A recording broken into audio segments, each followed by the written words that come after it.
C'est dans la perspective du vote référendaire du 16 novembre 2024 prochain et des enjeux de cette constitution soumise à la population que l'association Akanda Avenir a mobilisé les résidents des 4 coins de la commune d'Akanda le mardi 5 novembre 2024 à Ista devant un panel riche avec pour invité particulier Dr Delors Biogué, politologue et ancien candidat à l'élection de 2023.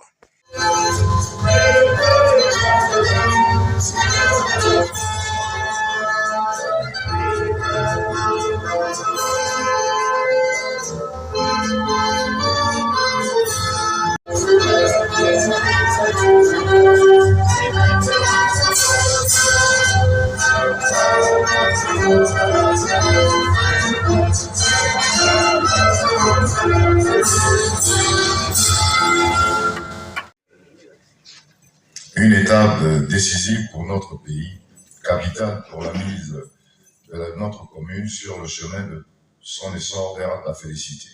Oui, Akanda, la ville dans le parc, la rayonnante, se doit de connaître un visage encore plus beau, plus reluisant et conquérant au point de se hisser comme un modèle de développement urbain.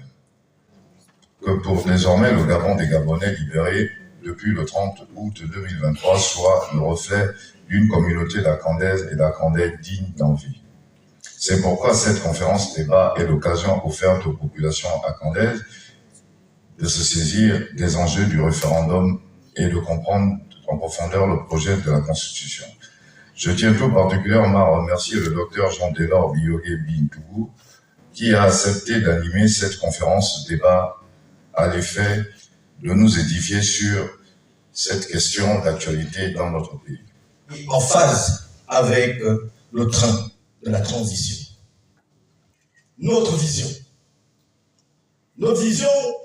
est d'être un partenaire crédible,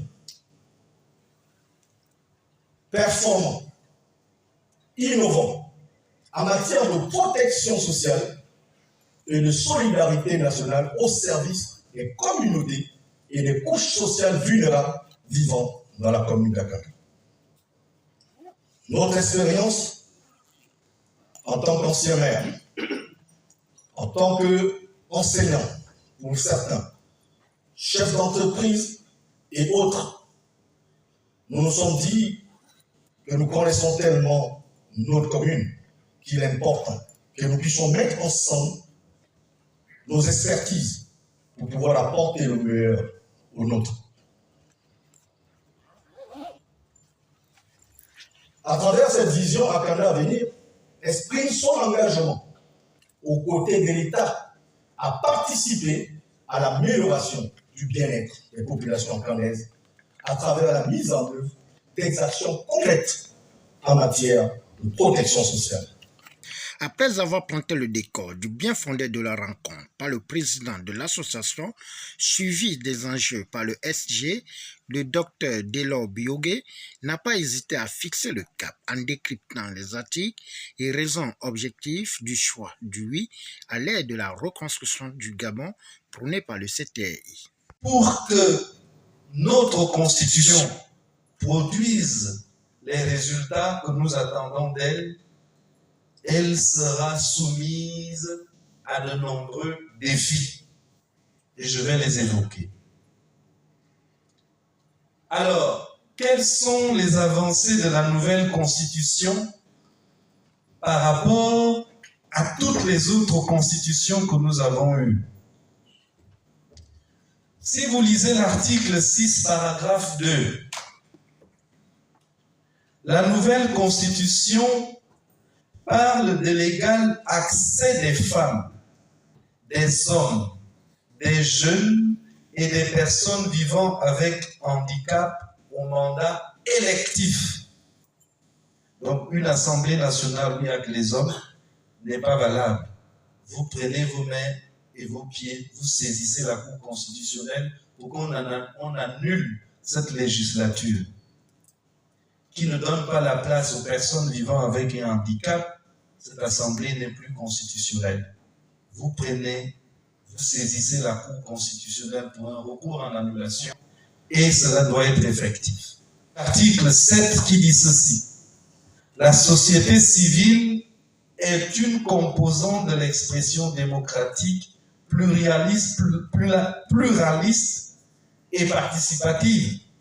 Ça veut dire que l'espace politique n'est plus seulement occupé par les partis politiques, les ONG comme les vôtres, les associations, les fondations, etc. ont désormais un rôle constitutionnel dans l'espace politique. Et la nouvelle constitution va jusqu'à dire, attention, en 1991, il y avait déjà la limitation du nombre de mandats.